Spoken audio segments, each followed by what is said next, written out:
Welcome back, BD1P fans. It's your boy BD1P back with the random streak. Today is going to be win number 65 in the books. Question of the day. Put your answer in the comments down below. Is going to be, when I say the word sandwich, what kind of sandwich comes to mind? There's a reason behind this. We'll get to the run here first. There's a reason behind that question. Please, nice character. Please, nice. Oh, my favorite A-side character. Look at that. Look at that. Seed is going to be W2JAB69W.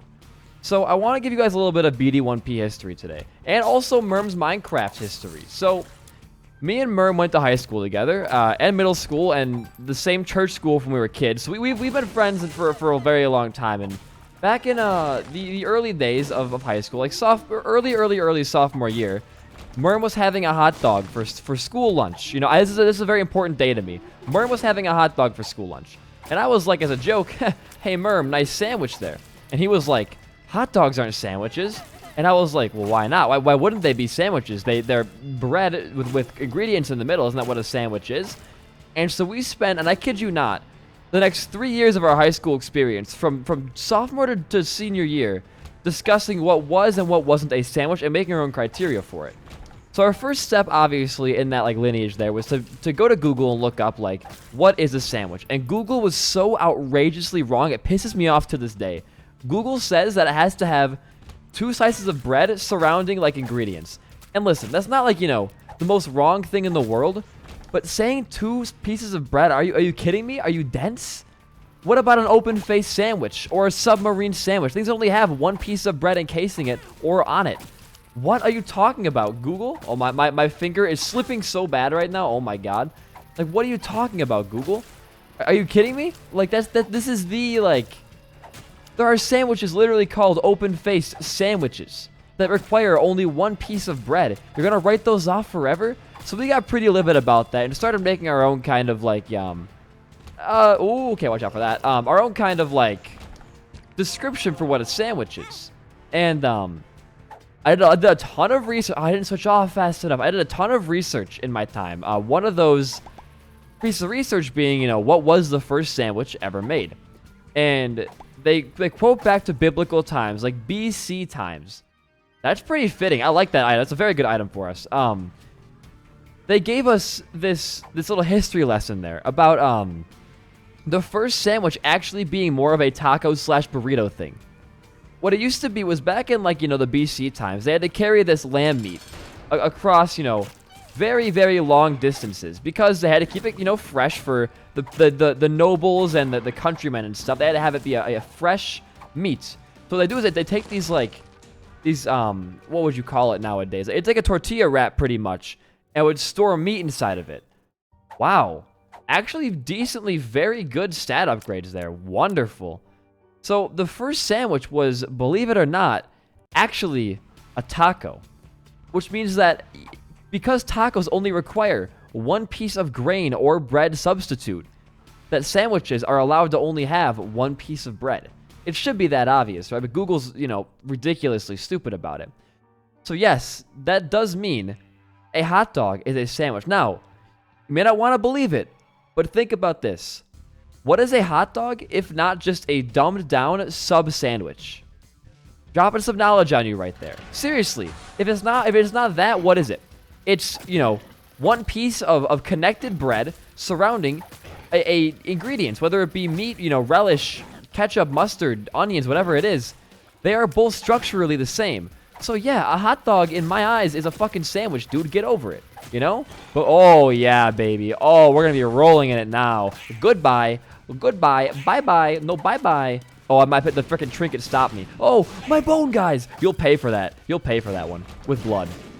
But that means that, yeah, Subway sandwiches and, like, submarine sandwiches are obviously sandwiches because it has sandwich in the goddamn name, which makes a hot dog, and by extension, because tacos were the first sandwich, tacos a sandwich. And then it becomes, like, where's the line drawn? Well, the line kind of has to, you look at your extremes, right? Whether it be your everything sandwiches or your nothing sandwiches. Is a piece of bread a sandwich? No. That is egregious. When you're making, like, these qualifications for what is and isn't something, you cannot include the logical extremes. You cannot include, like, well, if I piss on a piece of bread, is that a sandwich? Obviously not. It's not a fucking sandwich, dude. Don't be an asshole like that. It's not a sandwich. But if you put a piece of, if you melt cheese over a piece of bread, while really, really not a great idea, and also kind of fucking gross. Oh, you double here, huh? While really kind of gross. Oh, 2 chains. Yo, look at that shit. It is structurally an open-faced sandwich, and by extension, again, that's a sandwich. Goodbye, sir. That's a sandwich, you know? There has to be a line somewhere, and I think that line is drawn at... Oh, that's why you always want to do that, huh? We should go to our shop for sure now. But then you gotta look at, like, where do you draw the line when it comes to open-faced sandwiches? Like, if you just took a... Oh, my fucking god. What a shop, dude. My lord. My lord. Alrighty. Okay. Okay. But you gotta really examine to yourself, like, it's all in the end, I think it's mostly subjective. Because your taste buds and your palates are all subjective. So if you're gonna sit here and tell me that you eat, you know... Oh, what I do is I put Kraft singles on whole wheat bread and microwave it for 45 minutes. And you think that's good? Then great, man. That's your special sandwich right there. To me, I wouldn't eat that, but I guess structurally it's a sandwich. But it all comes down to pretty much where are your extremes lied at? Like, to me personally, I think hot dogs are gross as hell. I would never eat a hot dog before. I would never eat it again. I had it when I was like 6. That was the last time I ever had a hot dog. I wouldn't eat it again. But it's still a sandwich. It's consumed by the masses, you know?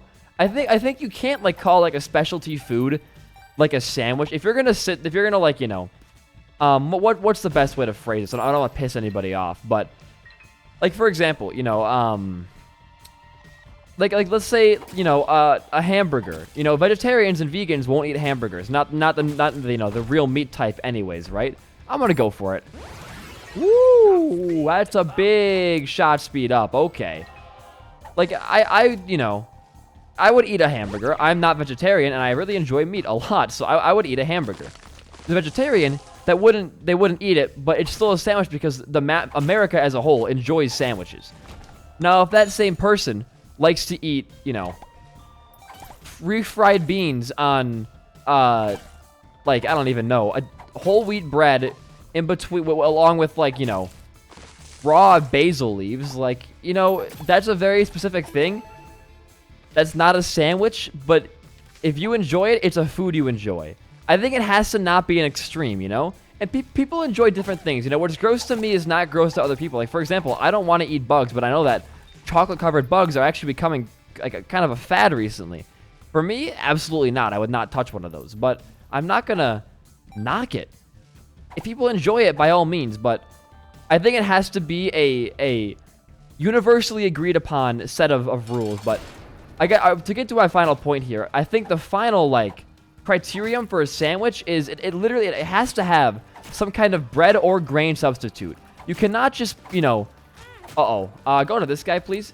You cannot just, watch out. Be careful here. The ball and chain is kind of screwing me with the spider right here. Don't get me hit, I swear to God. I swear to God. Nah, we're cool. But there has to be some kind of universally decided upon, like, traits for this, because... I'm tired of constantly arguing it, and I think everyone else is too. Oh, yeah. Yeah. Double boned up on a Tuesday. Yeah, I don't know. You gotta watch the extremes, but for a final, like, sandwich thing, it has to have some kind of bread or grain component for a couple of reasons. Originally, the sandwich's main purpose back when it was first made was to keep meat fresh. And that kind of breading helped do that. And while it doesn't have to be bread, because obviously tortilla is a grain-based thing, but it's not necessarily bread. Well, I got water here. Hold on. Long discussion. Well, a tortilla is not necessarily... Ooh, that's really good as his character. Hold on. We'll come back for that once I beat the floor and get more HP on my main bone man. It has to have a kind of grain component, because otherwise you're just, like, you could make a salad and call that a sandwich. It has to have a grain component that is keeping the thing together. Like open-faced sandwiches. The grain component is what holds the ingredients on top and sort of together in a way, if you know what I mean. Like, it's holding it in one place. It's keeping it on one platter for you. That I would consider to be the grain component would be holding it together. On a taco, the tortilla is obviously the grain component. What else? Sub sandwiches, you know, the breading there, well, it's more of like a, I don't know, like, what is this is what I've always had this question. Is that bread that like the subs we are made out of in hot dogs? Is that one continuous piece of bread or two breads like stitched together? I've never really had an answer for that. That's not bad. I like Ghost Boney. Cool look to him, honestly. Get in there, beautiful stuff. Could have been better. I won't lie, could have been better. But I've always wondered that. But regardless of that point, there always has to be a grain sort of component that's the main structural linchpin of the entire sandwich, and it can't just be that. It has to have. I would honestly say, one ingredient does not make a sandwich. If you're eating peanut butter between two pieces of bread, that's not a sandwich. That's just kind of sad. I think you have to have a minimum of 2 ingredients in there. But then the thing comes, like hot dogs are only usually, you can have a plain hot dog or a plain hamburger, and that's still, I guess, like, can I hit these? Okay, I gotta go Danny Phantom mode here. I guess that kind of contradicts the hot dog thing, though. It's just harder than I remember it being to quantify a fucking sandwich, dude, but, I mean, you know what I'm getting at here? It's like, there's extremes, right? It can be one ingredient, but it has to be a minimum of one ingredient. Eating a piece of bread, that's not a damn sandwich, dog. That's just eating a piece of bread. Hide over the bone. Save me, bone. Save me. Oh, I mean, I'm not being said. I'm being actually thrashed upon right now. Completely thrashed upon. Yeah. And there's so much creep I can't even move my character. I'm stuck as Ghost Man for a while. Our HP is not doing tremendously well right now. I'll be honest with you. We could be using a lot more. A lot of bones, though. A lot of bones, I will say. Not opposed to the bone, boys. Yeah, I guess one ingredient is fine. Like, I don't know if I would want to consider, like, buttered toast a sandwich, even though I guess the bread's holding the butter onto itself. So, like, that is the structural component and it has the one ingredient. But again, it's an extreme thing. We're like, what was the court case? Oh, it was the one about, like, obscene behavior in public, where they asked the judge to quantify what it was, and the judge just said, I'll know it when I see it. And now to this day, our legal system in the U.S. defines obscene behavior as, like, I'll know it when I see it kind of case basis there. Which, honestly, I think is a good way to handle that, let alone, you know, it can be a little bit iffy sometimes, but you know what I'm saying? It's enough, I think, to quantify that, but yeah, I don't know. Those are, you gotta watch out for the extremes, I guess. If you make any, here's the thing on the internet. You'll make any argument, and someone's gonna say, like, what about this weird extreme that no one cares about? Like, shut the hell up, dude.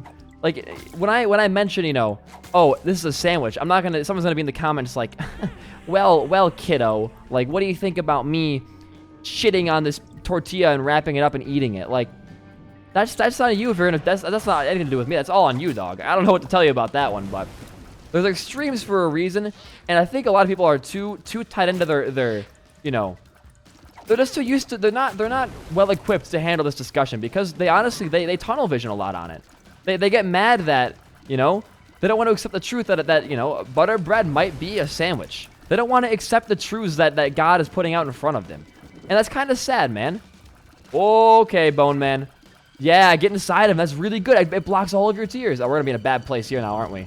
Hey, just go in circles. Let's go in circles. Okay. Lil Blub. Fuck him up. Go for it. Nothing can stop you here. All I can do is spawn leeches. Okay, get out of there. You almost, like, literally ate shit and died. Just stay back. There you go. There you go. We're just going for literally any kind of HP here. Oh, Leech is alive still. Okay. We need HP real badly. Really badly. HP in here? Yo, there is. I'm copping that immediately here. Yeah, I don't know. Like, the thing is, like, I kind of gave up trying to make, you know, actual points on the internet because everyone you try to argue against always has some fucking, like, interesting. You hate society, but you take part in society. Like, yeah, no shit, dog. The thing that bothers me the most, I think, and this is not a slight to anybody that I know, I'm just putting this out there as, oh my god, as my own kind of personal opinion, but I feel like whenever you make some kind of stance that, like, you are passionate about, people always try to play centrist with you. Like, it happened on the Discord server once. I'm not gonna name names or, like, you know, try to be a dick to anybody at all here. This is just me making an observation here, but there was a moment in our Discord server, damn, not a crawl space. This could be a crawl space, though. Is it? No. There was a moment in our Discord server. What, do I have the pair? I want to take pair throw with me here. Watch this. E back, lovely. Oh, there we go. Infinite. Oh, baby. Okay. Luck and range. We actually do want luck a lot. Oh, no, it's just luck. I'm an idiot. Still, luck is pretty good. And we'll head on down here, I guess. What's the pill? Go. Oh, hell yeah, dude. Okay. But there was a moment in our server where somebody was just like going around and basically just spreading falsehoods and painting the community that I'm a part of as like this super toxic place, when in actuality they were lying about it and causing toxicity themselves. And eventually they came clean about it once I made like a post in our announcements channel about it, and then someone took that person's side, saying, "Honesty warms up my cold, dead heart. I'm so glad you came forward about this." And I'm like, I had to scratch my head because I was like, are you fucking joking? Like, you're gonna praise the honesty of somebody who was originally untruthful, yet claim you're a centrist because you don't want to take sides in an argument. Not taking sides is not centrist. That's just called fence sitting, and you just are honestly a little dumb for it. A little bit dumb for it. If you don't have the opinions, there's no point in you even being part of an argument. Butting into an argument just to say that you're a centrist is the most annoying thing on this planet. There are sides to argue, and I understand there are, you know, situations where you need to be, you know, you need to be, what's the word? You need to be like in between it to understand both sides. But there's a point in time where you're just being over the top about it, I guess is the way to put it. Like you're trying to prove how smart, you're trying to, you know, elaborate on how smart you are and intelligent because you're a centrist. Like, oh, I'm so glad that you hold these beliefs that nobody else really asked nor cared about you saying. But it's like he would just repeatedly say in the server, like, by the way, I'm a centrist. I'm not going to take sides in this. Like, you got to be at least, you got to be like, what that says to me is that you're a 12-year-old who watches Vouch.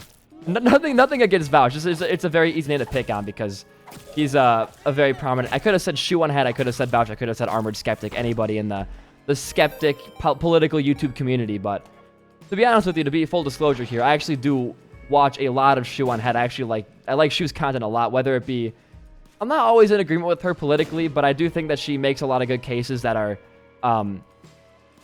tossed aside just because people look at her as kind of a joke.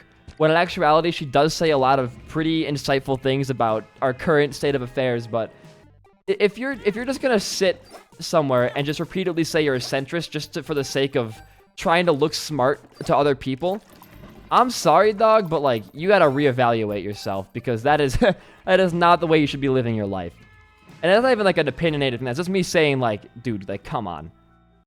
Like, there's just a line you gotta draw, especially when you're gonna say you're a centrist and then take somebody's side just to be against the grain. That's what I think it boils down to mostly, though, is just trying to be against the grain for a lot of things. Is you really want to, ooh, sticky nickel, huh? Is you just want to sound like you're smart, and going against the grain and liking unpopular things for some reason makes people think that they're more smarter than they are. Like when people hate on TikTok or Fortnite just because they hate on it because they just want to feel like they're intelligent, because people see liking things as like a childish thing to do, which I also never understood. Because why are you stopping yourself from enjoying certain things? I mean, when I look at, like, you know, things like trends that get popular, yeah, I will agree. They are really annoying at first. There are trends that I'm like, I never want to see that thing again in my entire life. But you got to understand, too, that a lot of these people are doing, or that other people are like, you know, what's I'm trying to get at here? Like, for example, Fortnite. Like, people were enjoying Fortnite. It's not harming anybody.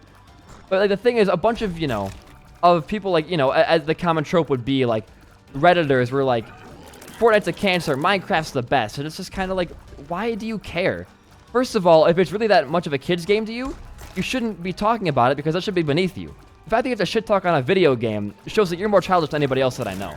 It's just a very weird, like, disconnect there that I always have to get on my chest, because I feel like a lot of people still view centrism and being against the grain as some kind of higher, like, you know, they have a higher sort of, I don't know, intelligence than you, when going against the grain to me is more childish than anything. Just hating this for the sake of hating is the most childish thing ever, in my opinion, at least. I don't see the point in just trying to hate on stuff, especially TikTok. It's like a social media site.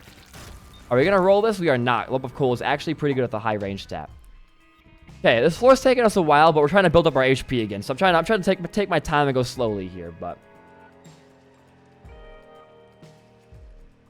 I will say, I understand, like, being central on issues that are topical that you don't know a lot about.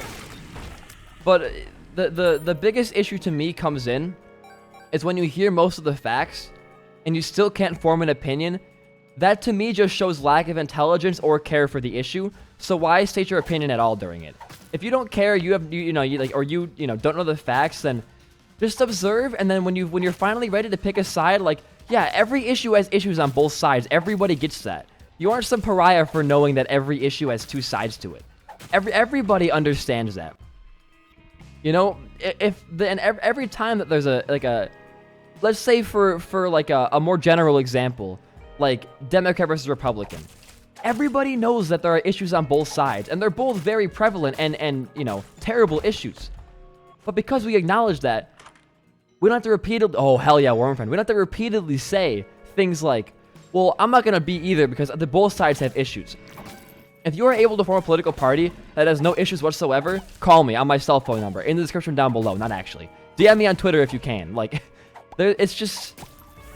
People get that. We understand that there are issues on every side of a conflict, but you don't need to bring it up every single time because we understand that. There's just differences in there's a contrast. Put it finally. There is a contrast between acknowledging an issue and choosing to not be a part of it because you're a centrist, and acknowledging an issue and choosing a side that still best fits your fits your point. You know, I don't know. It's not like talking about my ass here, but I'm just tired of like people being like, I'm centrist, which means I'm smarter than everybody else because I know there's issues on both sides. Like it's just so annoying to me, especially when that becomes kind of like the main way to debate, which is just kind of like by saying, well, I don't think either of these sides deserve praise because there's issues on both their sides.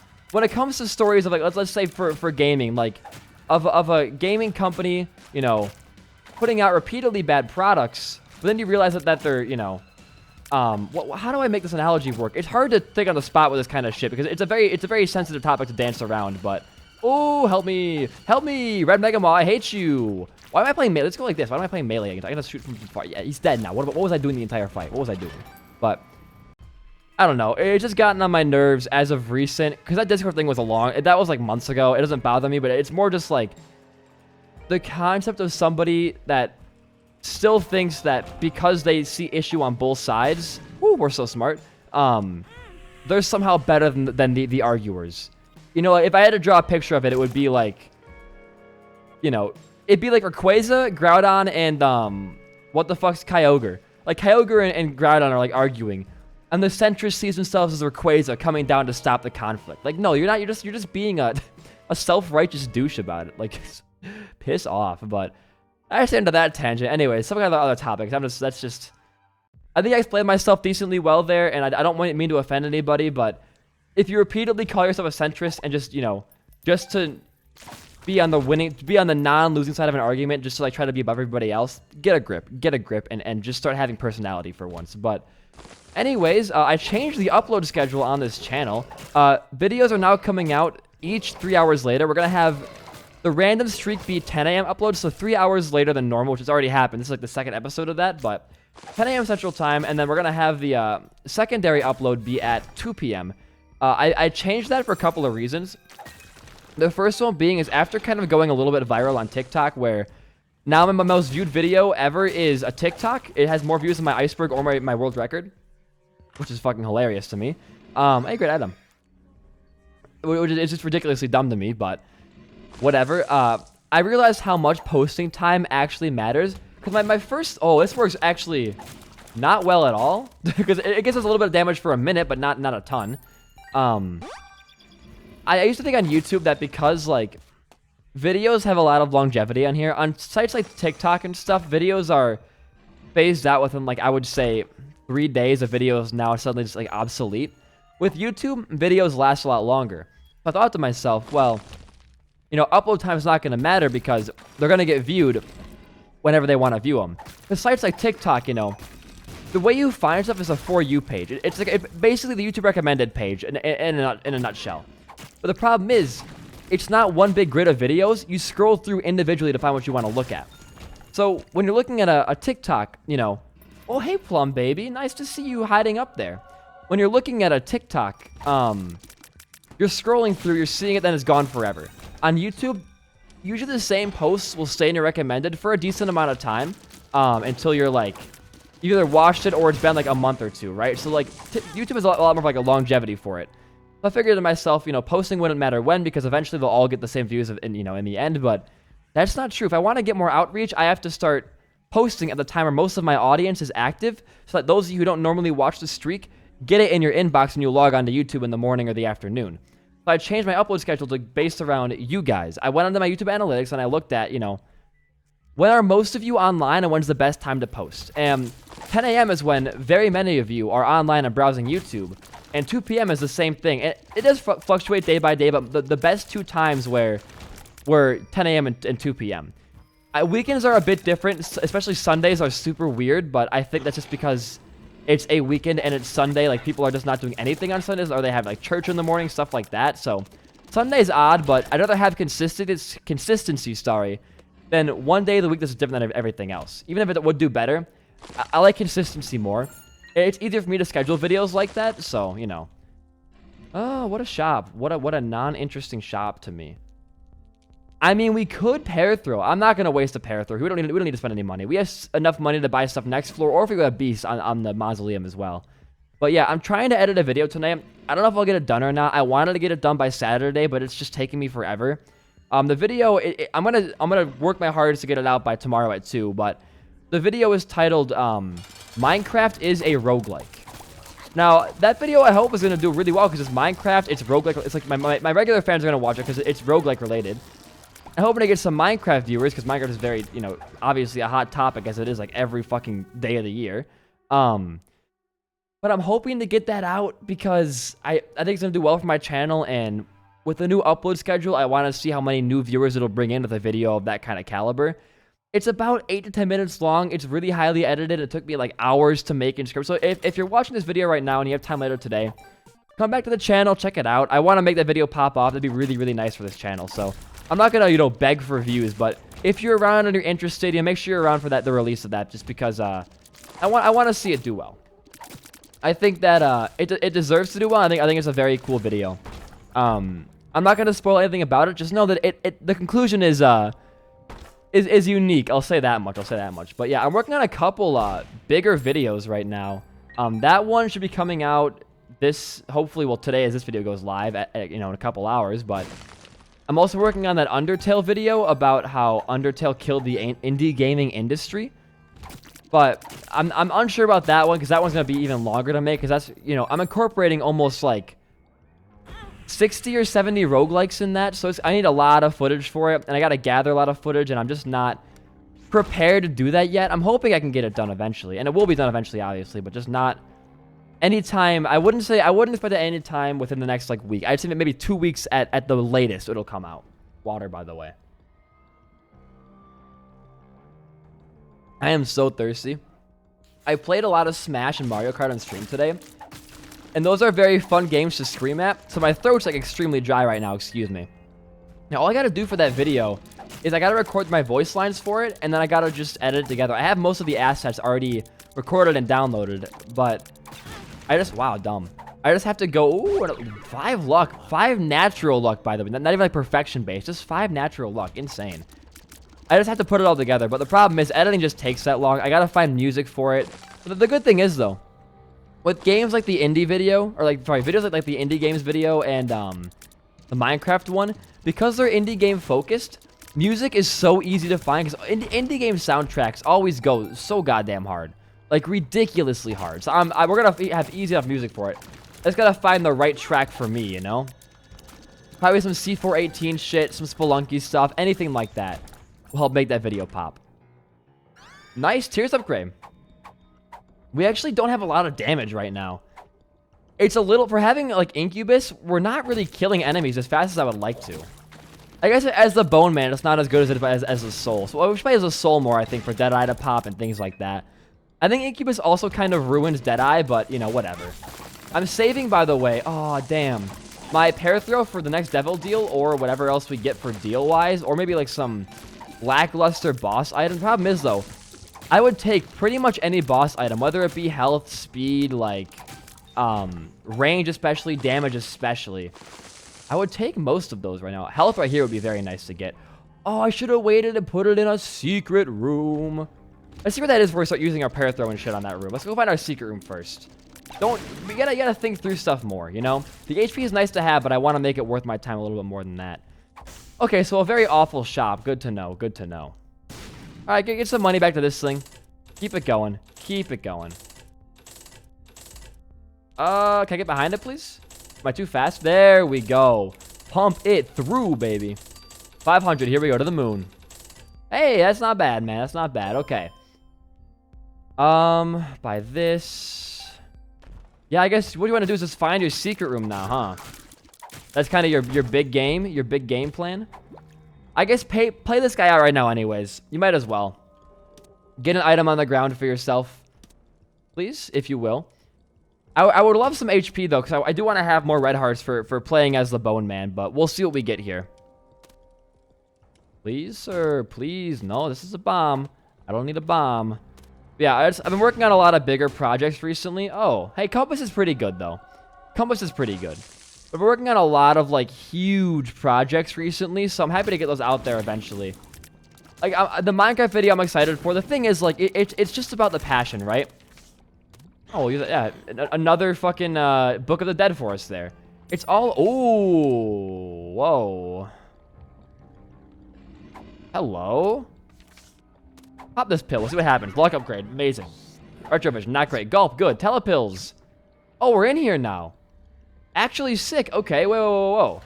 Range and more luck. We're going to have like 10 natural luck here. That's crazy for a run. That's pretty lucky. That's pretty lucky. No. Don't even try that at home. Against my protocol to do that. Okay, you're dead. You're next.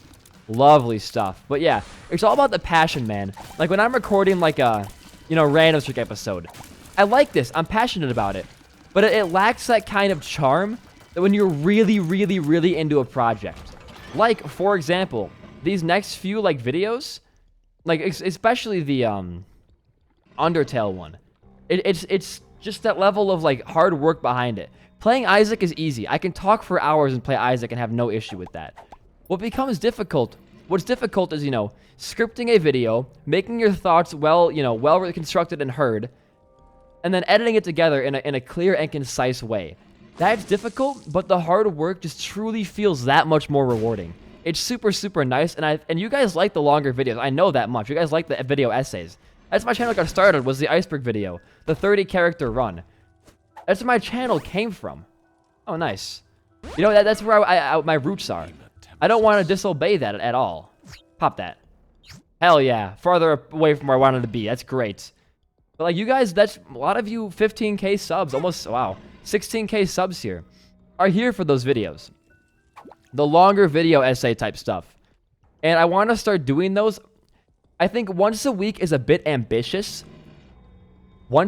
Twice a month, I want to get like a bigger video essay out that I can, be proud of and be affectionate over. And I'm thinking that because I'm getting more into variety, I have a lot more avenues to make that work. So I'm excited. I truly am. Okay, what do you want to do here? Buy this. It's shot speed. Who cares? You got some crazy shot speed right now on your other guy. Amazing. Yeah, man. Just go and fight, I guess. There's not much else to really do on this floor. I don't even want to... There's no point in paying that out because we already have max spirit hearts. So what's the point? Just go fight Mom. Just go fight Mom. Forgotten is by the way, my favorite A-side character of all time. He is like the most fun thing on the planet. A melee character in any range-based game like Gungeon or Isaac is always like the most fun character. Bulletkin and Gungeon, amazingly fun. Best character in that game. You gotta love it. You gotta love it. We'll go pull away for the chest here and move on. But yeah, I think it's about the passion, and when I'm passionate, I put a lot of work and cleverness behind what I want to do, and that's going to show in these next few videos, so look out for those, and I'm not trying to diss, the random streak at all, but I do generally enjoy the video essays more. It's just those are super hit or miss, with views that, like, I can't rely on just putting out a, video essay every week and nothing else, because if one of those essays, doesn't take off, that's 1/4 of my ad revenue gone for a month, and that's my living wage, so I can't really risk that. With Isaac, like, these are easy to record. It's like a podcast for you guys, pretty much. Like, I've talked about the run like twice today. Like, it's like a podcast for you guys, and it's easy to do, and I like doing it. So this will always be here as a sort of like, you know, fallback for things I want to do. So I'm glad you guys still enjoy it. I'm glad you guys are here watching to this point. If you are still watching, comment down below that you agree that a brownie is a sandwich, just to piss off everyone else in the comments. You'll have to watch this part to get to that point in the video. Just to piss people off. Everyone go down and say, I agree that brownies are a sandwich. You're actually so right about that. That's going to make my day. But don't make it obvious. Make it super, like, make some, like, essay comments. Like, make, like, I have a couple issues, but I think overall you're right. But I have a couple issues with your statements. Make some essays about it. I want to get people to watch all the way through just to get fucking trolled at the end. That's my kind of content there. But yeah. I want to start also doing videos on the second channel that aren't gaming related. I want to do essays about music as well. The problem is, like, I'm not known for music, so I gotta put it on the second channel, and I want to be devoting my time to this channel mostly. What I'll probably do is 2 videos a month about gaming, because I think gaming essays are harder to make than regular essays, because gaming essays are very specific, and they have to appeal to a very specific audience of that game or genre. What I plan to do is I want to do what I haven't seen on YouTube yet. I've seen a couple that try to do it well, but don't do it very well at all. It's like a full like examination of Will Toledo's discography, because he's got like 6 different names his band's been under. It's crazy, man. Like there's too much music he's made to quantify in one video, so no one's done it before. Whether it be, you know, Fang Face, Disjecta Membra, like all these random ass albums that I want to compile into one like comprehensive, chronologically ordered look at Will Toledo's whole entire musical history. Along with, I want to do a lot of research for it as well, based off of just like interviews and things like that. My nose is bothering me again. Sorry. Oh, jeez. There's it felt like I was clogged up for a minute there. Weird. But I want to do one of those full like analysis things. Those are really interesting to me. What I watched yesterday was a video titled "How My Chemical Romance Confronted Death." It's an amazing look at the music theory behind their album, as well as the lyrics and thematic tones shining through in their most well-known song, "The Black Parade," which is an amazing fucking song. One of the best rock operatics I think ever written. I would put it on par with like Ziggy Stardust and stuff like that. I mean, it's a fucking beautiful, fantastic song. And that's not even me being emo, because like when I was emo, I didn't like Black Parade. I thought it was too cliche because I was too cool for it. You know, I was a centrist back then. But now looking back, I'm like, this album and this wow, what the fuck? What the fuck? Worm Friend, you dick? Hey, Tears and Shot Speed, look at that. We broke the shot speed cap of 2? Oh wow. Oh wow, okay, take that for sure. Are we ever gonna use our Perthrow rune, chat? What do you think? Yeah, man, go get your soul hearts. Your HP is not looking super whelmed, or is looking very whelmed right now. I need to get some overwhelming amounts of HP. Let's get some soul hearts off the ground here, and then let's look for our super secret rooms as well. It could be anywhere, including but not limited to right there. Yeah, I would put the Black Parade as a song and as an album. Fuck me, just fuck me. I saw poop and I panicked. I put it on par with some of like Ziggy Stardust like type shit. It is one of the only albums to ever really do the genre of rock operatics as well as it could have been done. I mean, it's amazing. It's all I can say is it's an amazing. If you haven't heard the Black Parade album, like, why not? Oh, that's funny. You're funny. Why haven't you listened to it yet? Like, I think, like, the band is obviously regarded as one of the best bands of the early 2000s for a good reason. But they just don't get enough positive attention still in my eyes. Like, at all. This could be good for us. Soul Hearts? Yo, let's go. Don't get hit here. Thank you. Alright. Will he succeed or will he take double damage this time? I pulled this off a couple times in my lifetime. No, I did not. That was flubbed as fuck. That was not even an attempt right there. Who cares? We've gained 1 heart out of it. Just move on. Yeah, if you haven't listened to Black Parade, like, you need to. That album, it's just one of the coolest themes for, like, I think, a genre that was so commercialized. Like, the emo genre, the emo rock scene was so commercialized back in the early 2000s. Like, you had bands that, like, Sleeping with Sirens, I would honestly call an industry plant. I mean, they really didn't do much outside of release music that was expected of that genre. They didn't push the envelope with it. Bands like, here's the thing is that I think that Pierce the Veil was also one of the greatest bands in that kind of revitalization era of emo music and you know, the post-punk kind of era there, just because they took not risks, but they weren't afraid to be cliche.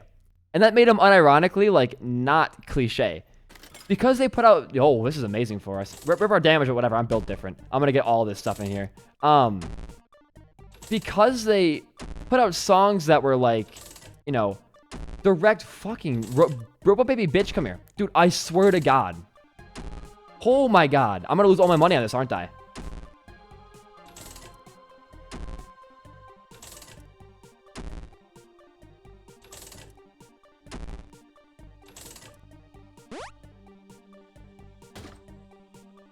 You're fucking joking. All my money gone for this bitch. What's first try? We're not even conjoined yet. Little Dumpy counts, but not this motherfucker? Oh my God. So mad. I'm livid right now. But I think the weird thing was, like, they made such cliche lyrics, such as, like, I kissed the scars on your wrists. You know, stuff like things that are just so blatantly, like, there's no imagination to it. I mean, but like, in songs like that, like but that's mostly just their 2012 album. But still, like, because they were so cliche and they weren't afraid to be cliche. Oh no. Yeah, bitch. They ended up doing a lot more than I think other bands that were scared to do it. You know, I think the indie wave in the 2010s and early 2000s was trying to be as unique as possible by, like, you know, really vague, evoking, you know, emotional lyrics that don't really mean much on the surface. Like at the David Lynch films of music, they're trying to be super, like, mysterious and artsy about it. And a lot of the time that just came across as self-righteous and just kind of like, I don't know, what's the word I would use for that? What's the Fantano word I would use for that? This kind of comes across as, like, they're sucking their own dick about how Shakespearean they are, you know? They're trying to be super, like, artsy and, like, oh, I feel more than you do sort of deal. And that shit's annoying. Because PTV said fuck it and just put out, like Collide at the Sky, which boosted their previous... The Collide at the Sky was their big success. Machines and Dramatic were not that known when they first came out. They were critically acclaimed in the genre that they were part of, but they weren't very known. Sky was their big opening. But because they made Sky with such a fucking, like, you know, just personally, in my opinion, a very straightforward album with a lot of very straightforward songwriting, it made it easier to consume, and it just felt, like, nice. Because they weren't trying to, you know, be super artsy and super up their own ass about stuff. They're just telling it as it is for a moment. And there's nothing wrong with being artsy. It's just when you're trying to be artsy and it shows like that, your music is terrible to listen to. Like, there's a lot of Black Veil Bride songs that I just fucking hate because they're just trying to be super, like, you know... They're trying to revitalize, like, music writing. It's fucking annoying to me. Pierce the Veil, like, just has, you know, that Cloud of the Sky album, it has some really good metaphors and really good analogies in there. But they're not trying to like, well, a lot of the problem with emo music is it tries to romanticize, like, illnesses and being sad and that things that should not be romanticized. Drugs, you know, self-harm, mental illness. They try to, like, make that stuff appealing almost, and that's really fucked up. Pierce the Veil tells it as it is and how shitty it is and how terrible it feels, and that's really nice. Sleeping with Sirens, dude, it fucking encourages that shit to a point, you know? With their 2016 album Madness, like, holy shit, what a fucking mess that album was.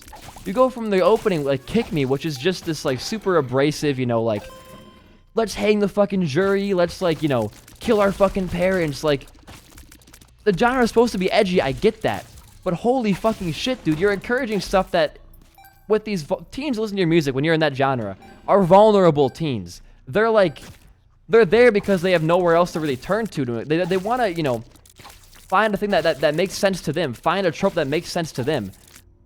When you're spreading these messages that are like, you know, you'll be cool if you just feel sad, like, holy shit, that's not good. And I think, you know, it hurts to say, but one of my favorite bands that I've listened to is Mayday Parade. They're they're like my you know, middle school like love band, right? I love Mayday Parade. They do a lot of that too.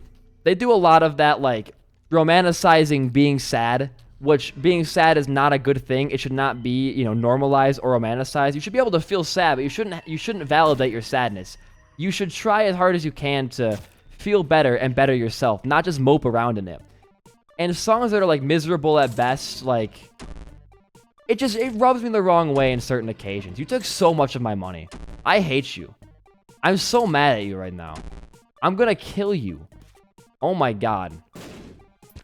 Fuck both of you guys. Come here. Hell yeah, dude. It's a lot of money for us. Alright. 2 more plays on you. Please. This game hates me. This game hates everything I stand... Why not? This game hates everything that I stand for, dude. Whatever. I don't even care, bro. I don't even care. Back so down for good? Okay, cool. But yeah, I don't know. I think that genre, that... Oh my god, I'm gonna hurt somebody. That, like... emo genre really needed the Cloud Up the Sky to come out because... Albeit, like, the bigger... Like, you know... At this point, people cite it as, like, the biggest emo album of all time. I don't find that true. But there is warrant to citing it as one of the most important because it brought the genre to a more, I guess, accessible light. It made it seem like it was easier to get into at that point because a lot of the songs on there, you know, aren't emo. They're just, like, really good rock songs. So it makes the genre more marketable, but not in a bad way. It exposes the genre more, I guess, and to a wider audience that can appreciate it. And with songwriting that is very straightforward, it doesn't sound like it's trying to be up its own ass or trying to be super deep about stuff. It just sounds like, you know, someone processing their grief or their emotions. And that's really beautiful. And I think that My Chemical Romance did it better. I think 100%. I think with their... Oh, Pair Throw here would be so nice. Oh, yo, bad PhD, dude. Get a black card back. Love it. No black card there, huh? Damn. All right, move on. Okay. Cathedral time. Runs a little shaky, but we'll make it through. It. It's just super, like... It's hard to explain, but... The way that album is written, it's not trying to preach to you. It's him working through it, and it sounds like that. A lot of Black Veil Brides, I think, music that is more... in line with your, you know... predictable and annoying, like... sort of, preachy, like... You should feel sad, and I feel so sad, and I'm not gonna get over it type of writing. Like, that should not be normalized. You shouldn't be telling people that, like, you know, going from the sad to angry pipeline is good, and that you should, you know, I'm gonna, like, I'm trying to think of the best way to put this out there. I think you know what I'm trying to say. It's hard to put it out there. When you're telling these kids that are looking to you, because the emo genre is seen as this crutch for kids who have a little bit of issues. They're trying to work through it. When you're using this crutch of a genre to promote feelings that are like anger and trying to validate your own anger and shitty behavior, like, cause a lot of emo artists have come out and they haven't been very good people. Whether it be, you know, I think it's Modern Baseball is the one who has that really fucking awful singer, or no, maybe it's not Modern Baseball. And I don't want to spread any misinformation, but awful Tune, for example, has the really fucking awful allegations against him. Like, they come out as bad people, and when your genre is one of the most influential genres in the market because of its ability to appeal to a bunch of teenagers and preteens, you can't be promoting feelings that are harmful to them.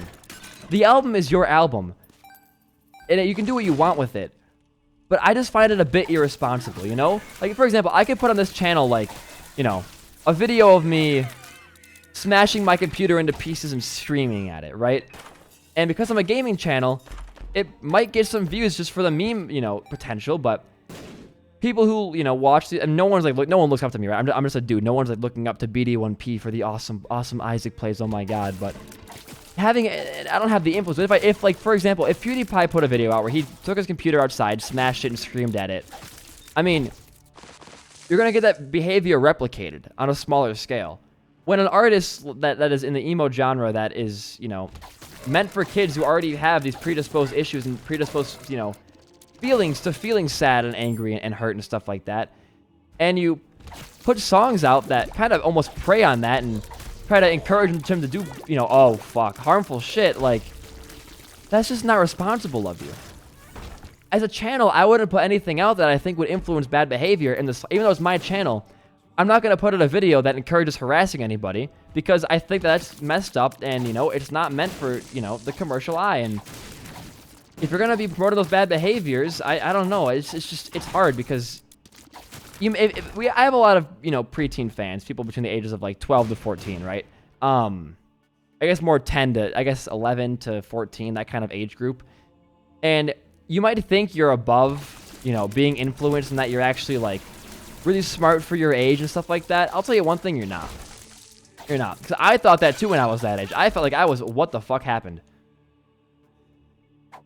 I thought that I was smart for my age and things like that. I thought I was super intelligent and witty for my age, but as it turns out, man, I wasn't. I was pretty dumb for my age. I wasn't dumb. I was pretty average for my age, I guess, and you don't realize how smart you are or how you know, much influence things have over you until you look back and realize, like, oh, shit, like, that really influenced me in not the best way. It's a hard thing to try to, I don't know.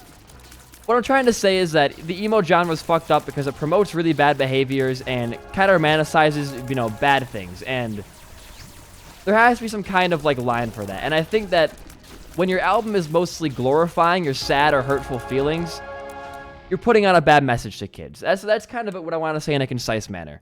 So, ignore the last, like, fucking half an hour. Basically, you shouldn't have an album that praises feeling sad or feeling hurt, because that's just fucked up. TLDR. That's amazing. Take that. HP is really vital. Oh, I don't have Perthro, I have Burkano, you fool. We're Conjoyan finally, let's go. Okay, I'm gonna grab it. How much damage down is it? Sizable, and it was no tier rate up for us, so that was an amazing gambit, trust me. But now we have an amazing build. Ah, you are a bitch, you know that? Straight up. Hey, golden bombs, nice. Yeah, that's a TLDR for that.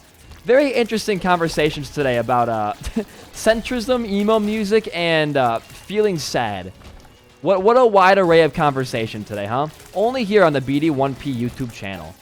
But yeah, I want to put out some music based off of my second channel. I thought there's a lot that I could talk about, like, you know, the problem with emo music could be a video I put out and I researched more thoroughly, and I actually have a more well put together thought process for it, as well as, you know, the car seat headrest discography, and, you know, how to write a song that really feels emotional, because I feel like a lot of artists, like, don't realize the importance of genre when it comes to emotion, you know, because, like, when you listen to a pop songs can feel sad, you know. And again, mind you, this is all subjective, but pop songs can feel really sad. But there's an element of you know, obviously music theory to certain instruments and chords that make it feel even worse. And in a lot of pop music, you don't get a wide array of instrumentation. You see a lot of, like, hi-hats, you know, just like regular drum, basically your average drum kit, acoustic guitar, synths, and pianos. And maybe like a producer's pad if you're feeling up to it, sort of stuff like that. You don't really see a lot of variety when it comes to instrumentation in the pop genre. So I've been making a video on how, like, instrumentation really affects, like, the mood of your song, because, like, listening to an upbeat rock song can come across as feeling happy or angry or just kind of, like, inspired. I feel like with pop, a happier song goes more to the lines of, like, you feel just like you want to dance sort of deal. You know what I'm saying? Like, the genre really influences it. Because also, the genre also affects, like, your lyricism as well.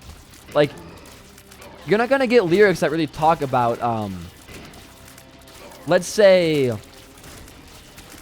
I don't know. I can't think of a way to say without sounding like I'm, you know, generalizing, but, like, there are, I'll say, oh my god, we're going to be fucking strong. Oh my god, what the fuck?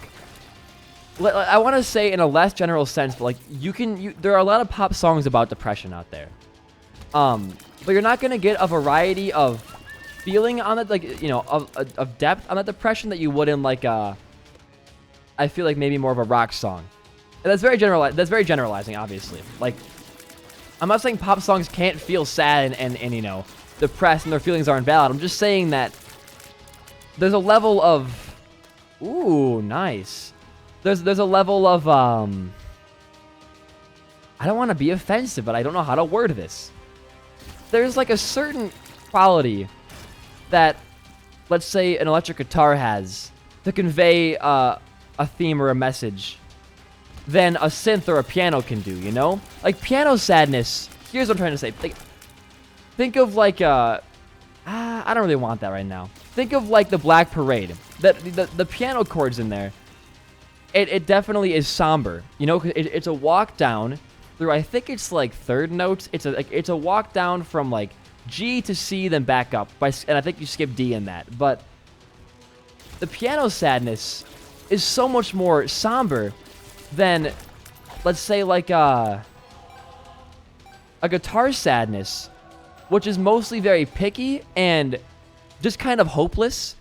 When you feel piano, you don't feel like you're hopeless. You feel an immense feeling of sadness. Void, okay.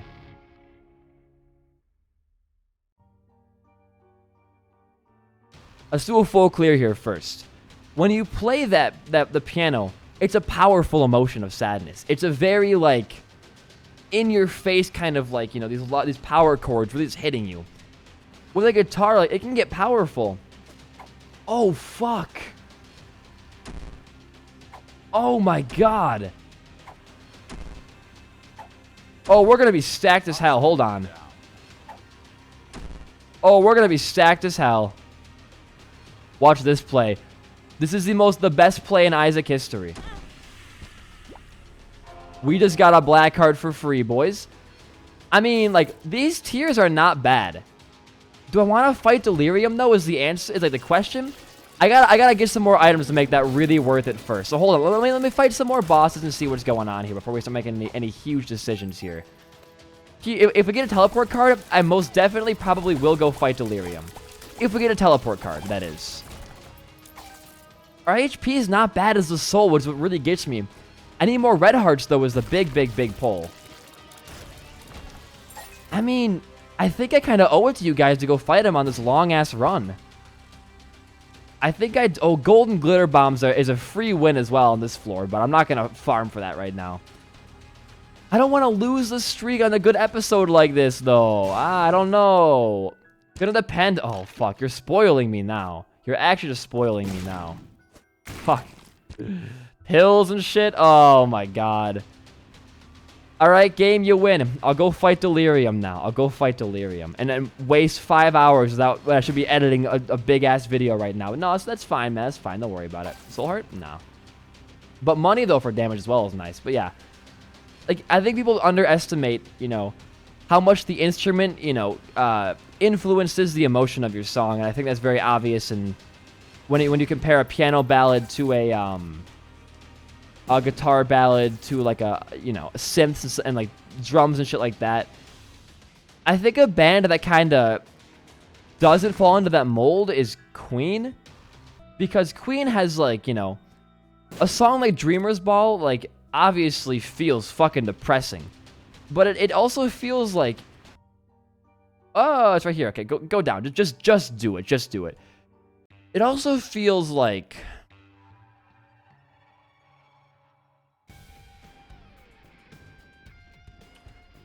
how do I put this? Like, it just feels like he's not hopeless. He's fine, you know, he's fine, but he's still pretty depressed about it.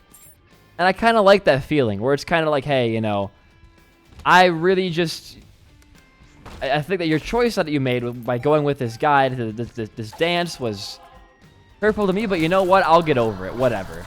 And that's really nice. And then they have songs like Melancholy Blues that just fucking rip. If you haven't heard Melancholy Blues by Queen, man, I don't even know how to describe it to you. That song is just, it might be the saddest song I think ever written. It actually just fucking stings. Listen to that song sometimes. It's so relatable to everybody's circumstance in life, and it's just, the pianos enhance that. Like, it's crazy, man. It's insane. That might be one of my favorite songs I've ever heard in my entire life. Just because of how, like, just how it presents itself. Hey, nice black card, dog. Curse the Maze, though, could put us in the Delirium fight. I do realize that now. And I regret my choices, but... Oh, no. Oh my god. Okay. That is a hard fucking carry right now. My lord. Where's my drops? Where's my goddamn drops, game? Flip a balance my ass. Where is it? Give it to me right now. Chest? Just a bomb, huh? Just 2 bombs. Alright. That's fine, dog. It's fine.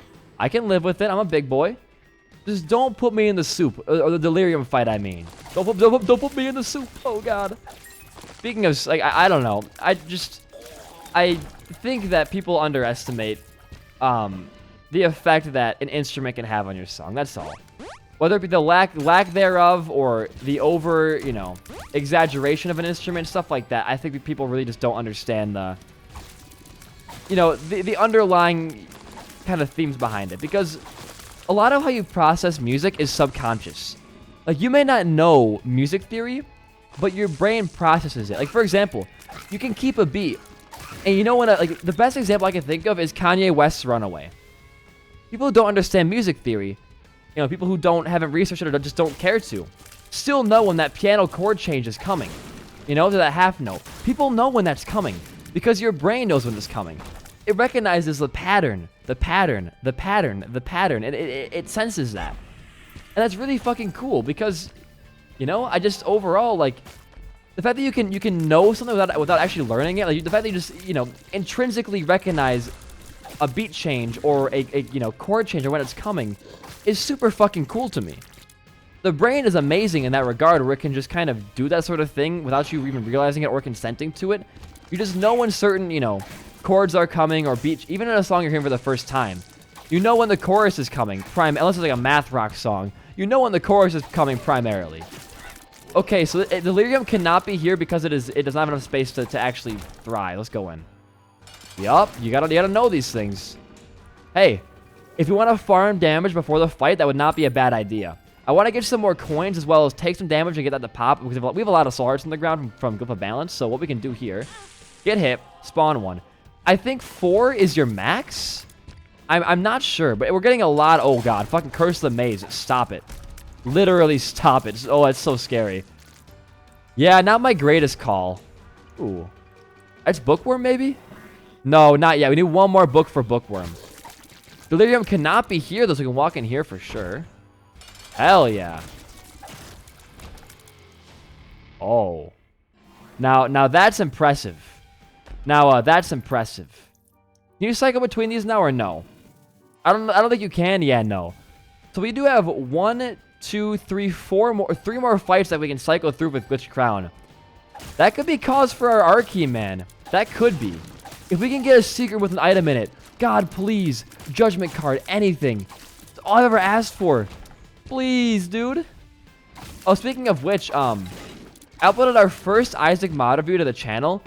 If that video does well, I might do more. I don't know. I said before that I don't really like Isaac mods too much, but I want to keep trying it if you guys like it, so why not? Okay, do that. Another Vengeful Spirit out there is lovely. I don't know if he can be down. I don't know where he's gonna be, dog. It's a hard to. I want to get a teleport card here, like, real bad for this Delirium fight. I don't know if we're gonna find one at a time. God, we're getting so many fucking drops. Glyph of Balance is making this run. It's bitch. Turned the whole metaphor around on me right there. Ooh, hell yeah, baby. All right, secret room right here, calling it. Nope, you guys lied to me. I heard you in the comments already saying it's right there. You guys lied to me. Where else could Delirium not be? I think he could be in literally any of these next few boss fights, so it's kind of a guessing game at this point. Let's do a full clear. Let's find our secret rooms first. Get some more money for our damage. See, right there. Beautiful. Already a quarter damage up. Let's get some more Vengeful Spirits out there and things like that. Remember, Delirium is not an easy fight, and it's mostly because he's just complete utter bullshit sometimes. So you gotta really be prepared for this. And I come in here a lot for one reason. Because we were getting primarily easy characters, or just, I guess, not hard characters on this. We had one painted Jacob run. We had we had 3 tainted Laz runs that we ended up, we both of them became different characters. We became the Lost and then also, Dark Judas. And we haven't had any natural, what's it called? Damage up for us, amazing. Any natural tainted Lost or Lost runs here. We have become the Lost on purpose to prove points, but nothing, you know. Ah, God, I don't know where anything's gonna be here. It's throwing me in a loop right now. I'm sure we'll find the secret room eventually, but we gotta look in a lot of places for this. Okay.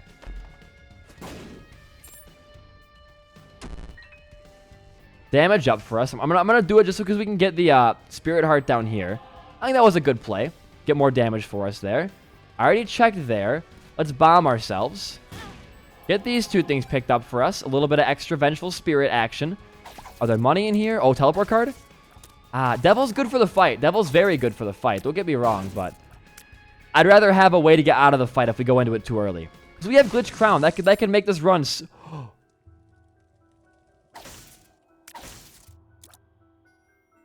Okay. Bible into D Infinity.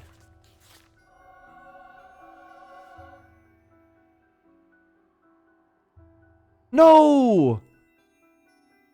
I didn't mean to D100 there. Oh, because I switched back. Oh, fuck. Wait, why did it D100? We have the D6 right now. Why did we get D100? Car battery.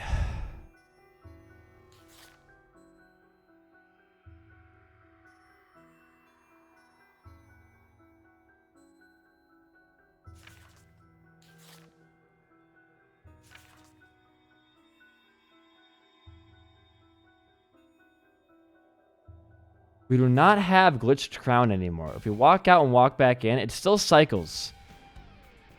So, we did keep Tractor Beam. And I guess we have Quad Shot. Oh, we have $3 bill, don't we? Fuck. This run just took a big turn for the worse. I mean, do we have, like, why the fuck is our tier rate in our... It's, like, so high. We didn't have, like, rock bottom, do we? Oh, fuck. We have Curse of Tower, that's for sure. Oh, fuck.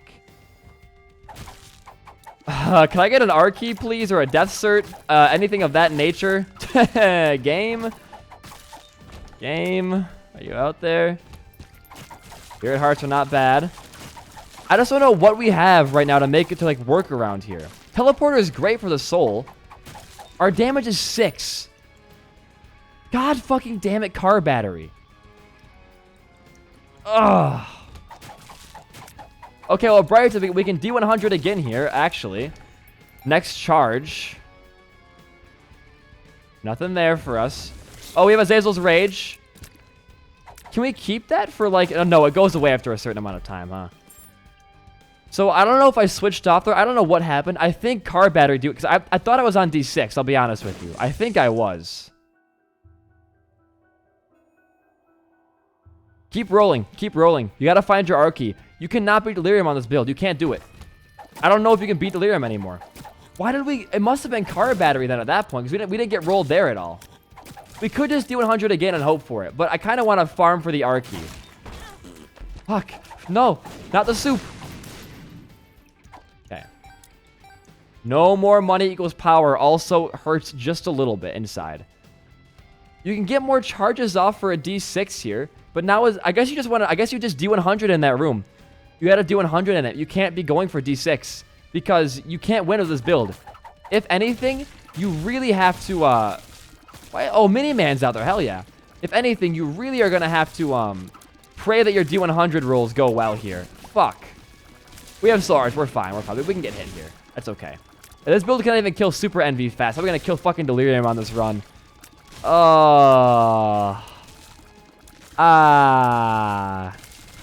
Not a good idea, game. Yeah, you fucked with the wrong guy today, huh? I've been talking for what, an hour and 10 minutes straight so far? We had to work for this one. We had to work for this one. Bone Spurs, though, is great for Delirium. Why not, dude? Free money, right? 99 cents, but a bitch ain't one. Okay. What? 2 more rooms we can get a charge off here. Rainbow champion. Hell yeah, dude. Okay, got a pill for us. What's the pill? Luck up is great. All right. You got 1 more room to do. Go D100 yourself. This build is not good enough for fighting him. We could get a worse one, though, is what I'm concerned with. We could find a worse build on accident.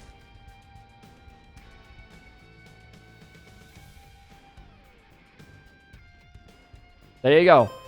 D100 is primed and ready for a reroll. All right, game. Give me back Glitched Crown and turn that item in there into an R key.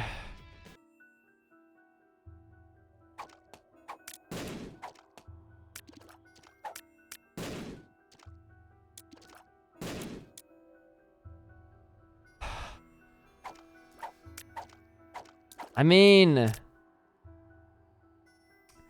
not the worst thing in the world, but can we do better? There is I mean, Missigno rerolls us when we pick it up, correct? We technically can get 1 last D100 here. If we guess the correct boss rooms, as well as getting some charges from down here. Because this will be 1 right here. Or this will be 2 right here. Dodging is, oh god, what the fuck did I just do there? What is happening? Oh boy. We have the wafer though. Okay, we do have the wafer. We're not doing enough damage overall to count this as a win. We need to literally guess 1, 2, we can't, oh wait, there's a battery bum, isn't there though? Wasn't there a battery bum somewhere? Wait, I see a charged key. I see a charged key. Hold the phone, fucker. I see a charged key. This run is going to be hard to win. Very hard to win. Going in Delirium is not a smart choice, believe it or not, kiddos.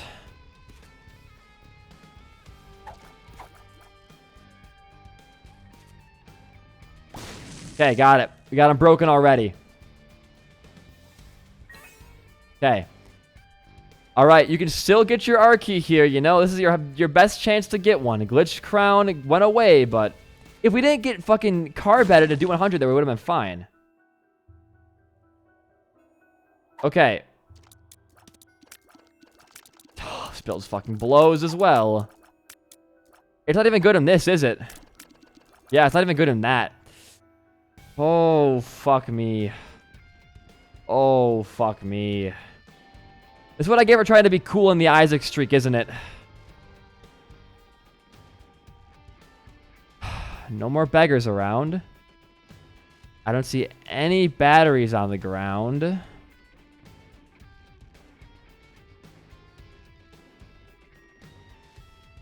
Alright. Maybe he can drop us a battery. Maybe we can sit here and farm for a battery charge. We can find our super secret room still, I guess, to look for stuff there. We're slowly making some monetary gains, I guess.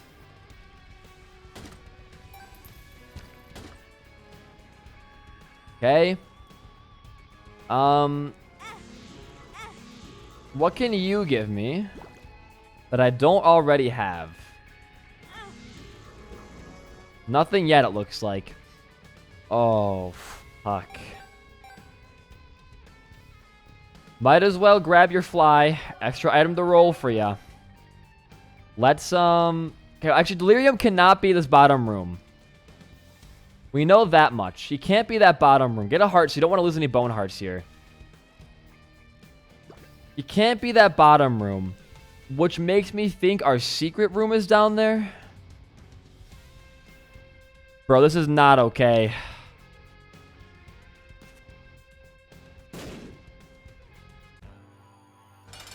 We were right, at least. He couldn't be here. I guess this isn't too bad of a build, but well, we have IBS, which was really fucking blows. Bookworm right there, I believe. Okay, transformation is permanent. Great. Dude, what did we do to ourselves here? What did we do to ourselves? We turned the best item in the game into our worst item in the game. Cracked crown, you dirty bitch. We have to look for our ultra secret room. There's no way around it. We have to find a way to get a battery charge here. This run is just simply not good enough. I don't think it ever will be. Fuck you. It's not there. I mean, okay, here's the thing. If we can't get a battery, we do have a double devil card. We can bring this devil card in there and get extra damage for the fight. But these are our fucking tiers. Parasite, don't get me wrong, is very, very nice, but it's not enough to carry us over the edge. There's that. Batteries? Nope. I think we are the definition of fucked right now. Yeah. We are just done for. Unless we get into a boss fight where one of the bosses, gives us, like, a battery item. Oh, yeah, okay, we actually have some spunk to us here. It's not a lot, but it exists. And that helps. That helps. Okay. There are ways to make this run still work. I'm going to check up first. I have faith in up. Yeah, okay. No, IBS, fuck off. That's going to kill us on this run, I guarantee it. We're going to die because of IBS. Worm friend, thank you. Oh my god. Twitch off. Oh my god, IBS. I hate you. Stop it. Oh my fucking god.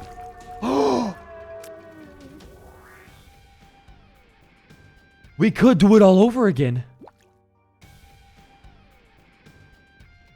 We could do it all over again. God damn it, dude. Fuck it. This build has no chance to win in its current state.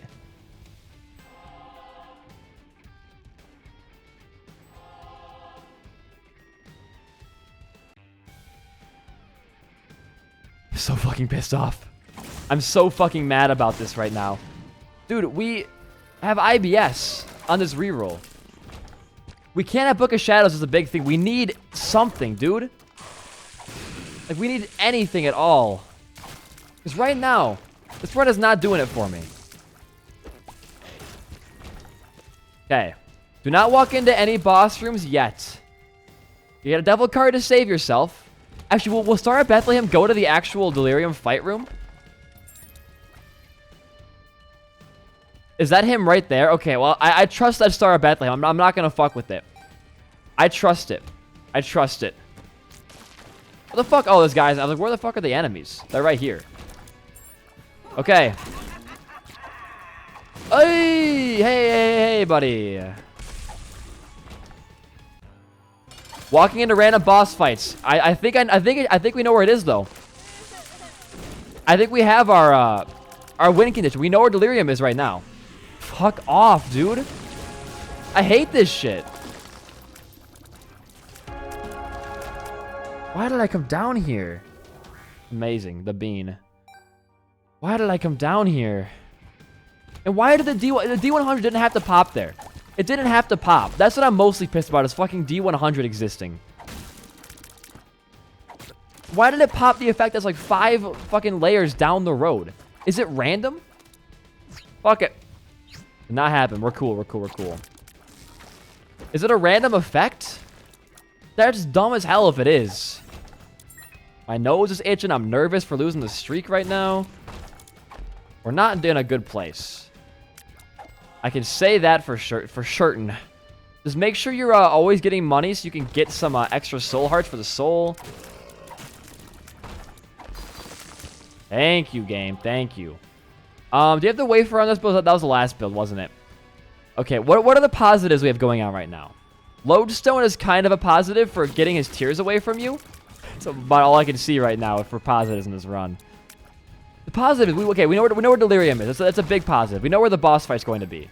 That's a huge thing for us. I'm happy with that. Negatives. This run is not good. This run is actually very bad because of the fact we have IBS. That's what's scaring me, is we can't really control we're going to do damage to ourselves. If it decides to spawn a gas cloud and then fire right there, that's damage. Unavoidable as well. So, this run here is going to be our longest by far. And quite possibly, the one that we lose. Do not lose your bone heart here. It's too valuable. Go get a heart back. I'm going to be playing ultra passive right now, all right? No risk going to be taken. As slow as I can go, as safe as I can go. Barring the IBS shit. That we can't control very well. Okay. Can't be Delirium. We know where he is. Good stuff. Okay. Pills. Hey, not bad. Pills are not bad. That's really good. We can see where our secret rooms are now without having to, search for them every fucking second. Okay, beautiful. All right, get in there. Bomb. Ooh, okay, a little close to me. We can make this work. We can make this work. I believe in our ability. Oh, that's so good. Save that for later, though. Save it. Okay, that could be a good card for us. The World. All right. Where's our Devil card at? Is that like way back when? Okay, if we get Star Bethlehem with this, we might have a fighting chance to make that work. The problem is, though, playing center in Delirium's boss fight is, like, the worst place to be. The center is where he usually is, or around there. It gives you more room to dodge, true, but it also gives him more room to hit you. So center is never the place to be, but I think we can deal with it, I think. Gulp Pill, amazing, fantastic, incredible, honestly breathtaking. All right, we have 2 boss fights here. Remember, we can find Arky any of these fights, and we can make this run turn around. Okay, remember, no unnecessary risks. Where's our guy at? There they are. Don't be risky for no reason. Pick that up and go into your boss fight down here. Okay, death should be pretty easy here. We don't do a lot of damage. We do damage when it counts. Euthanasia's there. IBS actually kind of doing a little bit of damage for us here. Is unexpected, but appreciated. Okay. Fitting, but not what I wanted to see. Okay, no spectral tears either. No, we have them. We have them. We're cool. We're just not doing any fucking damage right now, which is a big scary thing. Ah, hey buddy, hey buddy, hey buddy. Hey Jude. Yo, big damage up. And speed. Our speed is pretty fucking bad. Okay, we see our secret room. If we could have had D100 down with us along with Forget Me Now, we would be in a great place. That's pretty good for the actual fight Hematemesis. Lovely. Please, just if you have any life left in you. Oh. That could be really fucking good for us. Damn. Damn, man. All right. Oh, bomb! I couldn't throw the bomb because we had a fucking cutscene for Death's List. Dude. We're getting our ass beat. I'm sorry, we're getting our ass beat right now. I want to make that thing pay out with a very strong item if we can. Problem is, we really can't be spending HP in bulk right now. Honestly, leave it. Don't risk your run for this. I'm going to be the first person ever to beat Delirium with a fucking IBS. Watch this shit. Okay, good damage there. The run, I believe, is starting to turn around just a little bit here. Just a little bit. That's going to be nice with the soul. Very, very nice. With Parasite as well. Oh, uh-oh. Let me over. Let me over. Thank you. Thank you. Yo, file big for trap rooms on this floor. Okay. Stay far away. Remember, you're always trying to play passive right now. You got a lot to lose. These guys don't have anything to lose. Just play passive and play smarter than them. Beautiful stuff. Hey, Worm Friend, thank you so much for the assist right here. I can take it from here, boys. Oh, not that, though. Okay. I would kill for a reverse tower card on the Delirium fight with the Parasite Revelation. God damn it. God fucking damn it. We're not getting hit, though, is a good thing. We're dodging pretty well. Another needle for us. Lovely. Pretty good for taking damage in that fight as well. Okay. 2 more boss fights to go here before you gotta walk into the fucking abyss. Oh, Lord. Extra bombs. Not bad. Not bad. Hello, Gish. Oh, no. Oh, no. Oh, no. Back up. Hot bombs are nice, though. They're nice that they're hot bombs. It's permanent fire for Delirium. Okay, very good. For defense. Very good. For my health. Up. Devil card? Okay. You might have a fighting chance. that Forget Me Now may have saved your run. Admittedly, Book of Shadows might have been better, but it only lasts for like, what, 10 fucking seconds? That wouldn't have been a ton for us to go off of. I kind of prefer doing the floor over again, getting more HP and more items and making it work. Because Lost Contact is one of Delirium's biggest fucking banes. Don't forget your card. Okay, last boss fight before we go fight Delirium right now. Yeah, get that fire in there. Hell yeah, dude. Throw a bomb in there too? Get fucked, kid. Okay. Would have loved that last floor, huh? Alright. I guess clear out your floor now. And see what you can get here. Nothing too incredible, I'm guessing, but you never know with this game. You never know. Could walk in and just find, like, Polyphemus lying on the ground. It's happened to all of us. Admit it.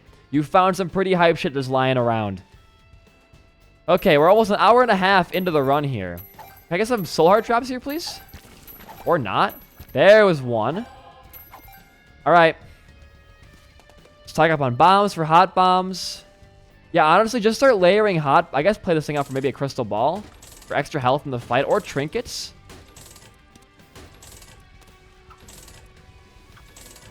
That was a lot of drops at once there. What are you? Yo, I'm taking that into the fight with us. Big. That's so big. That's not bad either. I guess we should use that right now for a trinket drop. Because it doubles it. And then walk out of the room. Walk back in. Crystal ball for extra soul heart drops during the fight. I don't want to get teleported out, so we'll take Wiggle Worm for the Tears upgrade. And then the Hierophant card for more HP again. Alright. Now or never. Okay, we got some good hearts on the ground there. Good hearts on the ground there. We have wait. We have Revelations, right? Don't forget about Revelations. You have Revelations. Don't forget about it. It's not doing we're not doing a ton of damage right now. For where it counts, I think we're doing a lot of damage. For having this kind of build and fighting him, I think we're doing okay. Oh, fuck you, bitch. Okay. You might take this fight. You might take this fight. Remember, IBS makes it pretty, not guaranteed, so...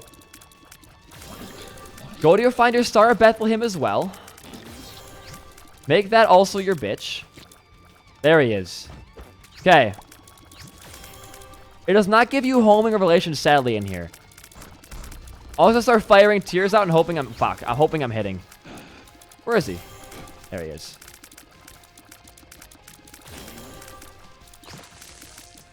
Fucking God, where are you going, dude? Ah, hi, hello, hi.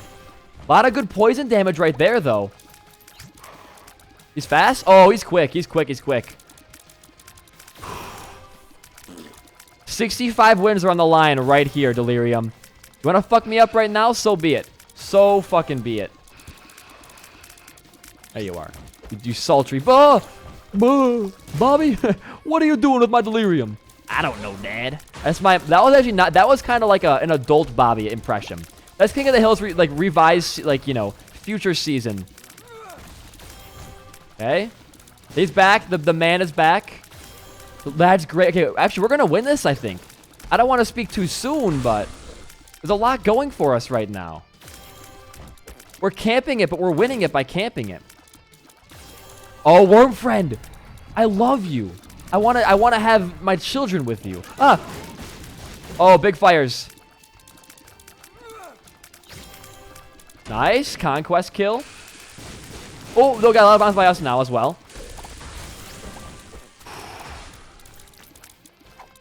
No, I don't want that shit. Oh, I got fucking straight ass shots. Now you're joking.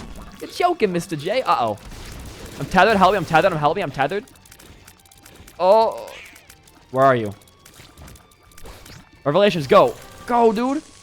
We're going to win the fight. We got hit maybe twice during this whole entire exchange here. We're going to win the fight. A lot of fire out there. God damn, man. We kind of pulled through on this. We got the fucking, I think the most unconfirmed victory on the streak. So, well, I don't know why I said that, but we got a pretty unconfirmed victory here. Oh my god, we actually fucking did it. Holy shit, we actually fucking did it.